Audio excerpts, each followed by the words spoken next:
waxaa jira erey aad loo isticmaalo oo la yiraahdo romantic marka laga hadlayo nolosha xiriirada iyo kalgacalka iyo guurka. Waayada tan waxa soo baxay dhalinyaro isjecel oo dhiganaya xalfado lagu jaasayo Ilaahayna lagu caasinayo. Dadkaasi waxay u haystaan inay romantic sameynayaan ama nolol kalgacal leh ay muujinayaan iyagoo dadka hortooda ku jiraya. Laakiin waa wada khaldan oo aan sax ahayn.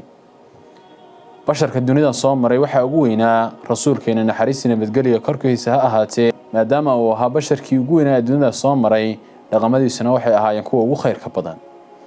xadiis ayuu rasuulku leeyahay khayrukum li ahlihi wa ana khayrukum li ahli. waxa idinku khayr badan midka ugu khayr badan ehelkiisa anigana idinku khayr badan ehelkiisa.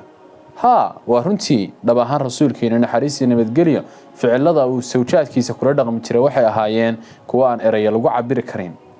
waxa uu ahaa xiriir kalgacal wanaagiisa basharkii ugu weynaa oo sameeyay sababtoo ah Aisha waxay axaadiis kala duwan ku xustay ku qiraysaa nabiga wanaagii uu kula dhaqmi jiray. maalmaha kamida waxa ay tilmaamaysaa Aisha in ay iyada iyo asxaabtu ay wada socdeen iyo rasuulku kadibna uu ku yiri horay u socda kadibna ay hore u socdeen labadoodu isu hareen markaas ayaan baratanay waxayna tiri markaa dhalinyaro ayaan ahaa waan la orday kadibna waan ka dheereeyay nabigu waa iska aamusay muddo kadib ayaan cuslaaday oo hilib fuulay kadibna nabiga kaleey salaam ayaa waxaan ku yiri waxa uu ugu yiri aan tartanno kadibna waa la baratamay oo waa uga dheereeyay markaas uu yiri tilka bitilka. ficilka kaliya ma aha maalmaha kamida ciyaal meel ku ciyaaraya ay soo mareen maadaama Aisha yareed waxay jeclaystay inay daawato kadibna intuu dhabarkiisa istaajiyay wuxuu ku yiri halka ka daawo ilaa inta ay ka dhargeysay daawashada.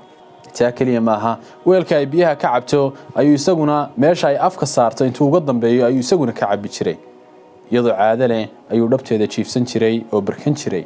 sidoo kale xadiista qaar waxay tilmaamayaan in hal weel ay ku wada qobisan jireen. dhammaan ficilada noocaasi waa kuwa ka turjumaya kalgacalkii dhabta ahaa ee rasuulkeena naxariis nabadgelyo korkiisa ahaatee uu muujin jiray xaaskiisa Aisha.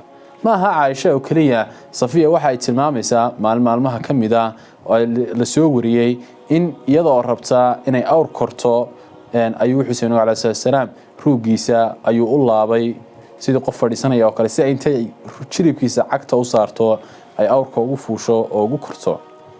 dhammaan tusaalayaashaasi kuma filla nabiga kaleey salaatu wasalaam kalgacalkii iyo romantic uu muujin jiray laakiin noloshiisa oo dhan ayaa waxay ahayd mid ka qayb qaata caawinaada ehelkiisa waxa weeye maradiisa ayuu turan jiray iskalamana aan weynayn.